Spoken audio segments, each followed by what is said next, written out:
Assalamualaikum warahmatullahi wabarakatuh. Perkenalkan, nama saya Ramadhani Dwi Cahyadi, NIM O02200092 dari Prodi Pendidikan Kepelatihan Olahraga Universitas 11 Maret Surakarta.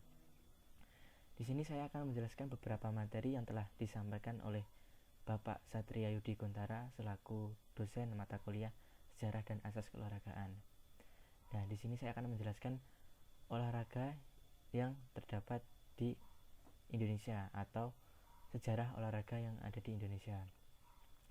Pertama-tama, kita akan menjelaskan mengenai sejarah terlebih dahulu.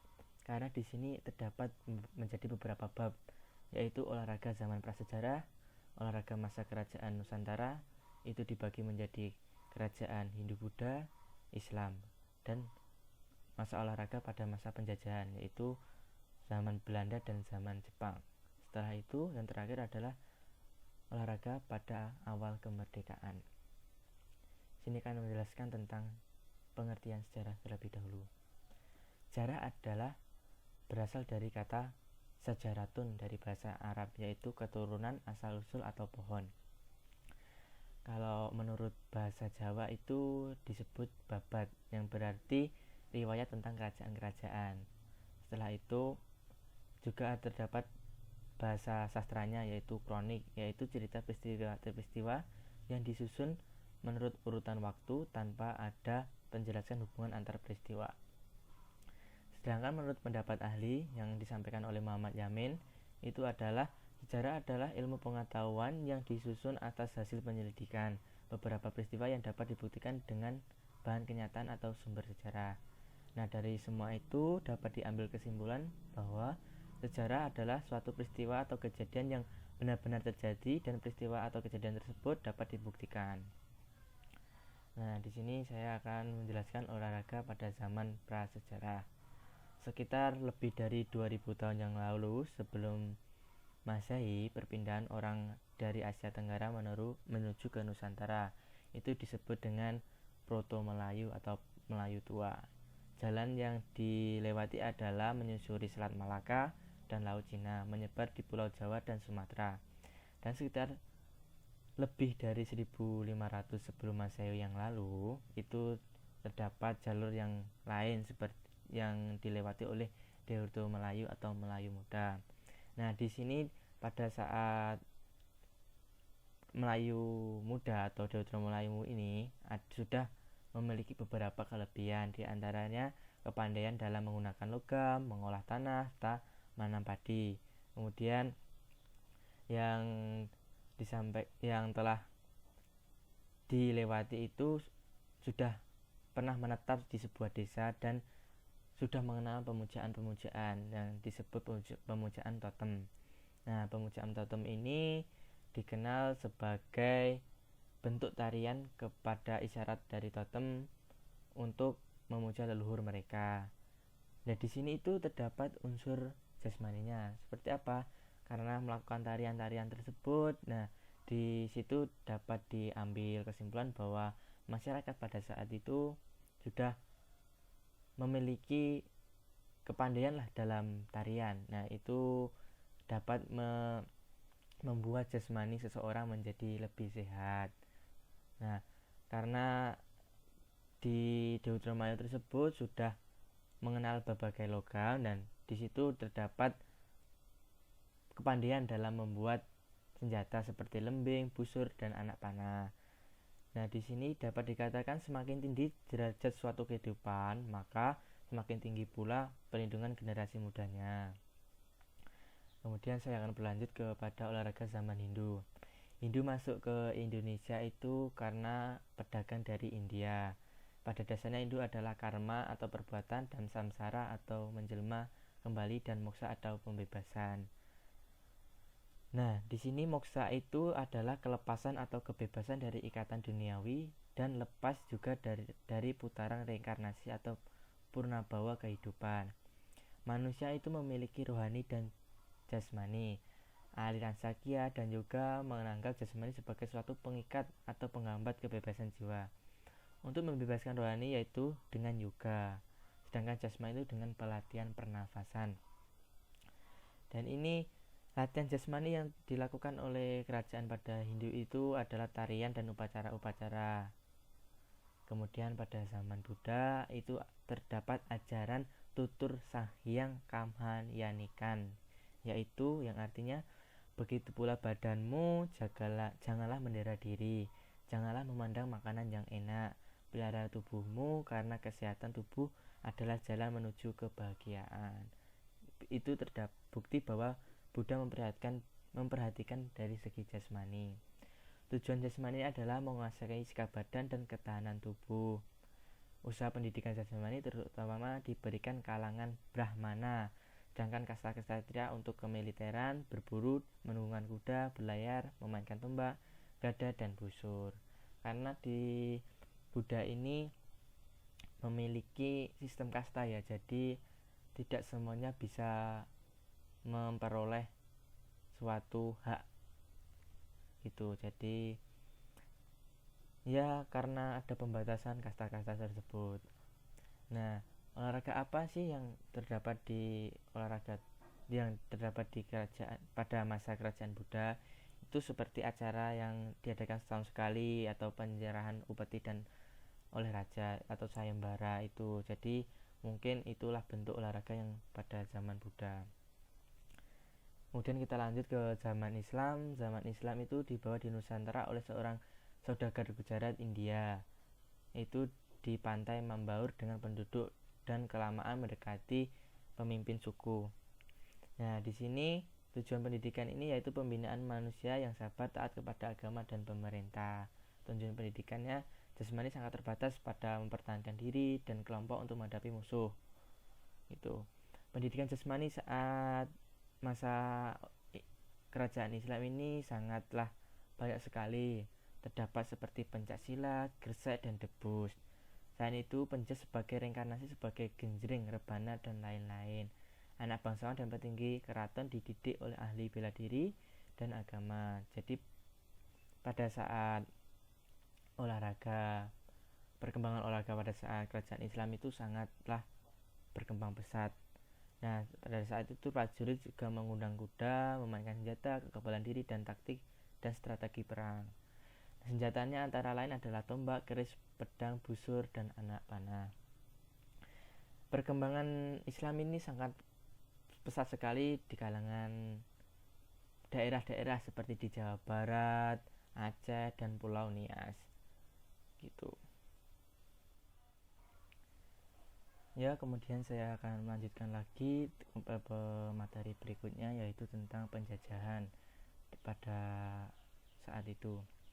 Nah, pembajahan ini dibagi menjadi dua, yaitu pada penjajahan Belanda dan penjajahan pada masa Jepang. Ya, Belanda ini masuk ke Indonesia tahun 1596 di Banten. Indonesia menolak dan terjadilah perang di 1816 sampai 1942. Perkumpulan Perdagangan Belanda atau VOC setelah bangkrut VOC diambil alih oleh pemerintah Belanda. Pemerintah Belanda tidak menaruh perhatian pendidikan kepada rakyat Indonesia.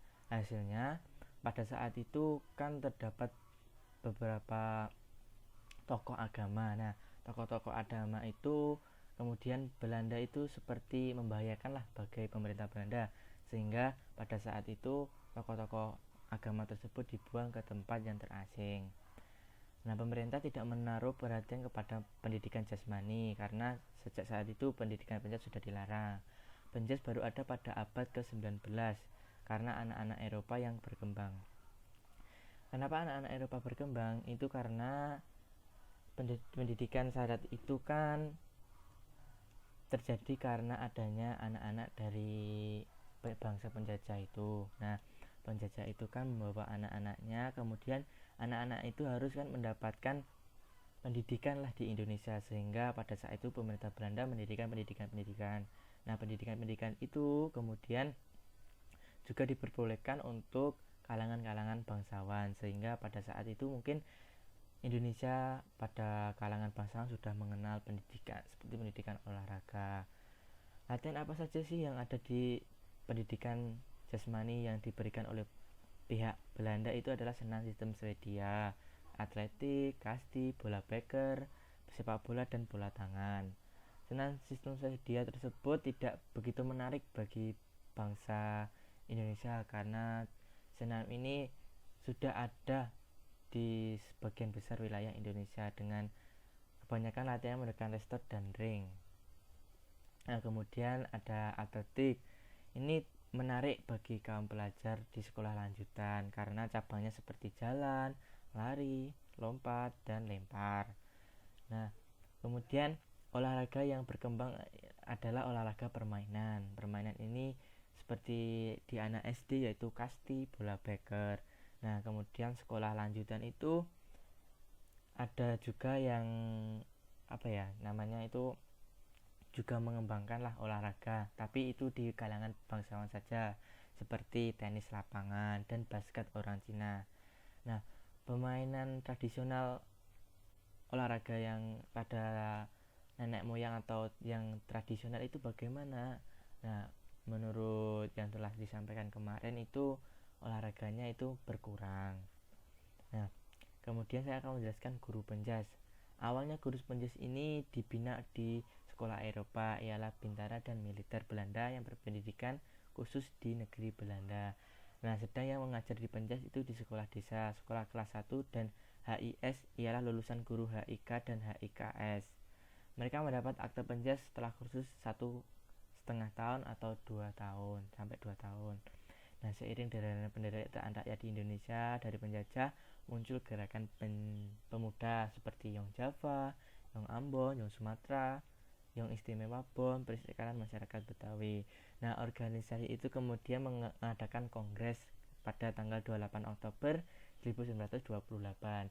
Hasilnya adalah hasil Sumpah Pemuda, yaitu satu nusa, satu bangsa, dan satu bahasa Indonesia. Nah, pada tanggal 29 April 1930 lahir Ikatan Olahraga, yaitu PSSI. Ya, pertama kali itu lahir di Yogyakarta oleh IR Soeratin dengan anggota Yogyakarta, Solo, Madiun, Bandung, Jakarta, dan Surabaya. Pada saat 1941, PSSI terdiri 40 kota. Lahir pelti dan bola keranjang, yaitu diketuai oleh Dr. Bontaran di Semarang. Kemudian saya akan berlanjut ke olahraga zaman penjajahan Jepang. Nah, di sini Belanda kan menyerah pada Perang Dunia Kedua itu oleh tentara Jepang. Kemudian pemerintah Jepang membentuk Tai Ikukai untuk mengaktifkan PSSI kembali. Tai Ikukai didirikan di Pulau Jawa 27 Oktober 1942 di lapangan Gambir, Jakarta. Ternyata ini adalah taktik Jepang untuk mendekati rakyat Indonesia. Nah, kemudian berlanjut olahraga yang berkembang pada saat penjajahan Jepang itu seperti PBB atau senam. Kemudian memainkan senjata kendo atau bayonet. Setelah Jepang terdesak, membentuk badan OR baru seperti Gelora, Gerakan Latihan Olahraga Rakyat, yang dipimpin oleh R. Oto Iskandar Dinata, yang nantinya akan berkembang menjadi Putra, yaitu Pusat Tenaga Rakyat. Nah, pada penjajahan Jepang ini, Indonesia itu mengalami pengembangan pesat di bagian bulu tangkis. Nah, seperti kejuaraan bulu tangkis 8 Desember 1942 di Solo. Banyak atlet seperti Sudirman, Basel Jamal, Ojuan, Lim Soling, dan Napsirin. Kemudian oleh Ketua Bagian Bulu Tangkis RMS Cokrokusumo, bulu tangkis diganti menjadi olahraga badminton. Nah, kegiatan pelti pada saat itu menghilang dengan gugurnya DR Hanif dalam peperang melawan Jepang. Nah, cabang apa saja sih yang dapat berkembang, yaitu cabang judo dan baseball. Judo adalah dan baseball digiatkan di sekolah. Awalnya kecabangan berkembang di Indonesia, namun organisasi tiap kecabangan terlalu berkembang dikarenakan orang sibuk bertahan hidup mencari kebutuhan sehari-hari. Karena pada masa penjajahan Jepang tersebut itu mengalami banyak sekali penderitaan yang amat, tidak seperti pada masa penjajahan Belanda.